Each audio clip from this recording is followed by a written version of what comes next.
வணக்கம். தமிழ் ஃபுட் கார்னரில் இன்றைக்கி தக்காளி குழம்பு பண்ண போகிறோம். இந்த குழம்பை 10லேருந்து 15 நிமிஷத்துக்குள்ளே ரொம்ப ஈஸியாக வேகமாக செஞ்சு முடிச்சிடலாம். இந்த தக்காளி குழம்பை எப்படி பண்ணுறதுன்னு பார்க்கலாம். 1/4 கிலோ பழுத்த தக்காளி பழங்களை கழுவி வச்சுருக்கேன். இப்போ இதை சின்ன சின்ன துண்டுகளாக கட் பண்ணிக்கலாம். இந்த மிக்ஸி ஜாரில் 3 டேபிள் ஸ்பூன் தேங்காய் துருவல், ஒரு சின்ன பீஸ் பட்டை கொஞ்சமாக சேர்த்தா போதும். 5லேருந்து 6 பூண்டு சேர்த்துக்கங்க.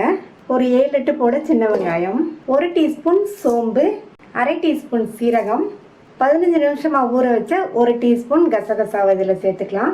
1/4 டீஸ்பூனில் பாதி மஞ்சள் தூள், 2 டீஸ்பூன் தனி மிளகாத்தூள், மல்லித்தூள் 1/2 டீஸ்பூன். தக்காளி குழம்புக்கு மல்லித்தூள் கம்மியாக சேர்த்தா போதும்.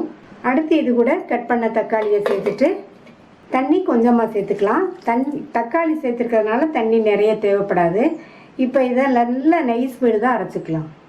இந்த பேனில் 1/2 டேபிள் ஸ்பூன் எண்ணெய் சேர்த்து, எண்ணெய் சூடானதும் அதில் 1/2 டீஸ்பூன் கடுகு பொரிஞ்சதும் 1/2 டீஸ்பூன் சோம்பு, 4 இடித்த பூண்டை சேர்த்துக்கங்க, 2 காஞ்ச மிளகாய், கறிவேப்பிலை, அடுத்து 2 பிஞ்ச் பெருங்காய பவுடர்.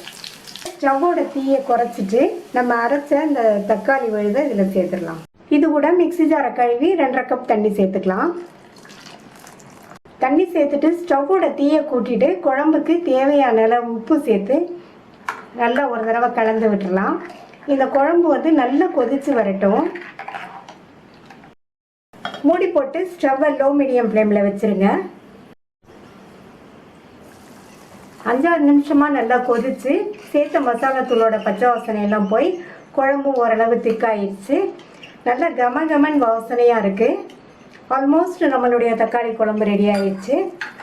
இதில் கொத்தமல்லி இலைகளை இந்த மாதிரி கையிலையே பிச்சு சேர்த்துட்டோம்னா இன்னும் சூப்பராக நல்லா கமகமன் இருக்கும். நல்லா ஒரு தடவை மிக்ஸ் பண்ணி விட்டுட்டு ஸ்டவ் ஆஃப் பண்ணிடலாம். இந்த ஈஸி டேஸ்டி தக்காளி குழம்பை ட்ரை பண்ணி பார்த்துட்டு உங்கள் கமெண்ட்ஸை சொல்லுங்கள். இது வரைக்கும் தமிழ் ஃபுட் கார்னர் சேனலை சப்ஸ்கிரைப் பண்ணாதவங்க சப்ஸ்கிரைப் பண்ணிவிட்டு பக்கத்தில் உள்ள பெல் பட்டனை கிளிக் பண்ணிக்கோங்க. தேங்க்யூ.